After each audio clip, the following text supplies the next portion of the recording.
want to be climbing off the back of a jungle gym. I'm just too old for that. I know all you young kids that's out there, if you're 20 or 30 years old, you don't have a problem.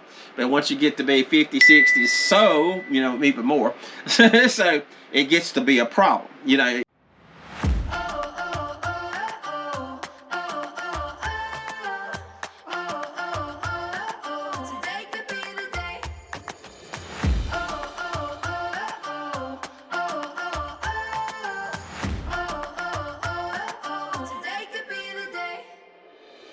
Open your eyes and look around. So many new things to be found. I know a place where you can go, where there's no one to tell you yes or no. If you just look into your heart, you will find that that's the place to start. If you take a step and take another again, you'll find. Well, today I want to talk a little bit about, you know, some things we learned as we're going along through our sailing adventure, learning to sail. So kind of maybe 5 or 6 things that we've learned that maybe we can help other people with. And so, Kat, I guess we'll start off with you some. I know you've already went through ASA 101, and first and foremost, let me explain one thing. All right, so we had been boaters, and I have boated since I was about 17, and I've had multitudes of boats. So it wasn't that we wasn't avid boaters, and we had a 31-foot Chris Craft, twin engine, and that had been a good boat, but we'd always been power boaters, and we had I'm talking about zero sailing experience. We'd never even been on a sailboat, so we didn't know anything. I mean, we knew absolutely zero. And the thing I did know about boating, power boating, if you're going to go long distance, is expensive. It's okay for the weekends, but it was quite a few weekends that we would go, out on the ICW, and we would spend $500 in gas, easy. And so it got to be a kind of a burden to be able to go anywhere. And so I wanted something different. I wanted to be able to sail, use less fuel, less money, and be able to see exotic places. So with that in mind, we started off with zero knowledge, knew nothing at all. But I had a dream that, man, I wanted to go places and I wanted to see some things. I wanted me and Kathy to be able to go to the Bahamas, or go to Florida, or go to, Panama, or the Exumas, or wherever. And we wasn't going to be able to do that in a powerboat. We just wasn't going to be able to afford it. So we've been, on our look for the perfect sailboat, and so, we're still looking, but we're not going to give up. So let's talk about a few things that we have learned. So through your ASA 101 and everything, so Kathy, what's one thing that you learned through the training you've had so far? Just knowing the terms that are used on a sailboat is very, very helpful. And when the captain talks to you and asks you to do something, you need to know what the terms are that he's using, and to make sure that you know what the halyard is, what the winch is, what where the anchor is. You need to know forward and aft, and port and starboard. And just those terms alone will help you a lot in being able to assist the captain when he's working, or when he's helming the boat and needs assistance. Okay, very good. And she's right. The terminology was, oh my gosh. When we first started, powerboaters don't talk like that. It's like powerboaters don't have all that terminology, It's hand me the rope. That was about it. Turn to your left, turn to your right. Okay, so maybe they'd use port and starboard, but not very much. I mean, it's pretty much, it's just low key. But then when all the terminology came out, with the sailboat, and was like same thing with me. I was going like, this is a foreign language. Oh my gosh! And if you heard two sailors talking, at first we had no clue what they were even saying. It'll sound like something from a foreign land. I don't know what they're talking about. How could one rope be called, or one line be called 15 or 20 different things? So that's the thing. In 101, you learn the terminology. And the thing about the terminology is you practice. You talk to each other all the time. So we kind of bounced off of each other, both taking 101 together.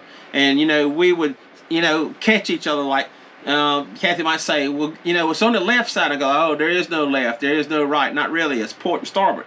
And that's always great. And we learned that in our 101 was the instructor actually got in a little bit of a pickle there, because he would be standing looking at me and say, cut to the left, instead of using port and starboard. So I would cut to my left, and he'd say, oh, no, I meant my left.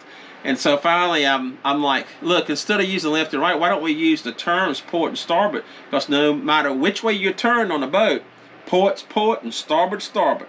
So you don't get confused. So, yeah, those terms were pretty difficult. But I'm going to tell you, the ASA 101, you get that book and go through it, and it will help you so much. And I know for all you seasoned sailors that's out there, I know y'all already know all this. But, we're learning as we go. And one day we'll be able to look back and, think about, how dumb we really were. And one thing that we do know is that you're constantly learning. Yeah. I mean, every day you learn something new. And that's, of course, what you want. I mean, you want to be able to learn everything you can possibly know about doing this. Yeah. And one thing I would like to say, too, that I learned was it's never too early and it's never too late. If you have in your heart and your dream to get out on the water, to see exotic lands, to go places, no matter how young you are or how old you are, in my case, then you need to start now. Don't wait. Don't just keep waiting for everything to be perfect, everything to be right, till you're retired, that kind of thing. Never wait for that. If you have that dream and that anxiousness in you to go, to get out on the water, do it now. Get started now. Do not wait. And I think Kathy will attest to that too. It's like, we kind of just kept waiting, and then we found out you can't wait. You got to go now. So anyway, so that's one thing that I'd like to say, that we did learn, that you got to go make something happen. I've had a little more training than Kathy has now, and a little bit more experience. A lot more training. But we're working on it. So anyway, so I had already had my 101 and 103 and 104, and so and then of course being on the boat with the Fosters. Now that's another thing that I learned. If it's any way in the world that you could get the ability or the chance to get on a boat, on a sailboat, even if it's for a weekend, or even if it's with a yacht club, even if you just join a yacht club somewhere, even if it's not in your own hometown, and can get on a boat with someone just to learn, just to help. Most sailboaters, they love to have crew. Mm-hmm. I mean, they know they can't do it all themselves. Most people don't want a single hand. They only do it because they have to. And if it's a couple, they don't really want it just to be them, because they talk to each other all the time. They like to have other people to talk to. And that was one thing about the Foster family, through the Foster journey, was we had some great conversations. And Matt said, hey, it's nice to have somebody else out here to talk to and, share ideas and laugh and tell jokes and that kind of thing. So they want to do that. And pretty much when they put out a crew call, we had been communicating some on email. And then the next thing you know, I answered that crew call, and then was going to go with them, and did go with them for 11 days. And I mean, we became family, best friends. You see that in the videos. And I mean, we had so much fun. I mean, we did. That was one of the best experiences, lifelong. I'll never forget my whole life what happened then. And it was just, I learned so much from Matt. Matt had started off like we did. He had no sailing experience neither. So, he had a powerboat, and so he had learned the hard way too. And so he kind of shared how he went through that. So that's another thing. Is any no, you got another you want to share, Kathy? Anything else you can think of that you want to share about experience so far? Ask questions of other people. If you have something that you just maybe have an interest in, or something that maybe you're confused about, and you just would like to talk to somebody else and learn whatever you can about whatever it is that you're interested in, and just get more opinions or ideas, and I don't know exactly. Yeah, share information. Absolutely. Yeah, yes, absolutely. Yeah. Sharing. And another thing I know that we both have learned is go look at boats. All right, now. Yes. We actually Definitely. thought that there's a perfect boat. It fills everything in your little boxes that you want to check off. Well, then we found out there is no perfect boat. It doesn't exist. And so one of my favorite boats that we've looked at, you saw it in the videos, was the Beneteau 373. Mm-hmm. All right, that boat, oh my gosh, that shower in that boat, looks like you can get 4 people in the shower. It's huge. Mm-hmm. And the walk-through room, the head room, the galley, the arrangements for berths and everything was just, stupendous. The only thing is oh my gosh, because the COVID thing, the prices just shot out of the, through the roof, through the moon. And so in our search, by still searching for a boat, it's been horrible. The prices have been absolutely horrible. But that's one of my favorite boats. Now, I know some people hate Beneteaus and some people love them, but I liked it. And then, of course, being on Matt's boat, a boat that I never thought of was a Catalina 387. Now, one thing I knew about the Catalinas, they were more expensive. They were actually more expensive than the Beneteaus. So, the 387, same thing. Didn't have the shower that Beneteau's got, but it's got the headroom and it's got the stability. It actually weighs a little more, like 2,000 or 3,000 pounds more than the Beneteau does. So when you're out in the water on that boat, it was extremely stable. Sometimes we would be there at night and I would be looking out one of the port lights and I would see everything moving at a fast pace. And I would ask Matt, are we moving? This boat doesn't feel like we're moving. He said, yeah, we're going around the anchor. The wind and the current's changing and blowing. I look out and I see boats going by and land and houses and marinas. And I'm going like, oh my gosh, I can't even feel this boat move. And so the Catalina was extremely stable. Wasn't on my list until I experienced that one. And then some of the other boats we've looked at, there's Beneteau's 393s. There's just a lot of them. And it's just, Jeanneau, all of those boats. Some people say, I don't want a production boat. But, production boats, they go across the Atlantic crossings every single day. All the time. And they're safe. They're dependable. And they're really well built. So, and each person or each couple, each family, they have different things that they're looking for in a sailboat. And so what might be right for us may not be right for you, and you just have to keep looking until you find the one that fits the most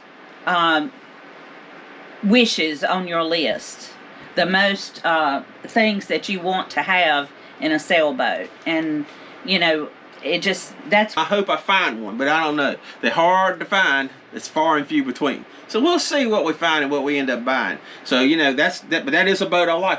It wasn't on my radar. Mm-hmm. But some things you also need to decide is, if you're going to buy a boat, you have to have a list of have-to-haves and have to have a list of I wish I had. Mm-hmm. Now, the wish I hads are not deal breakers, but the have-to-haves are. Now, for instance, in our instance, we're a little older, so we're also looking we're going to continue to get older. We have grandchildren and one child, which is an adult that has children. And so we have to kind of think, if they're going to come and visit, what are the things that we have to have? Mm-hmm. So on our checklist of have-to-haves was, number one, it needed a sugar scoop on it, so it'd be easy to get on and off the back mm-hmm. of the boat. So the boat that we're gonna buy, wherever it is, it's got to have a sugar scoop with a ladder down. I don't want to be climbing it off the back of a jungle gym. I'm just too old for that. I know all you young kids that's out there, if you're 20 or 30 years old, you don't have a problem.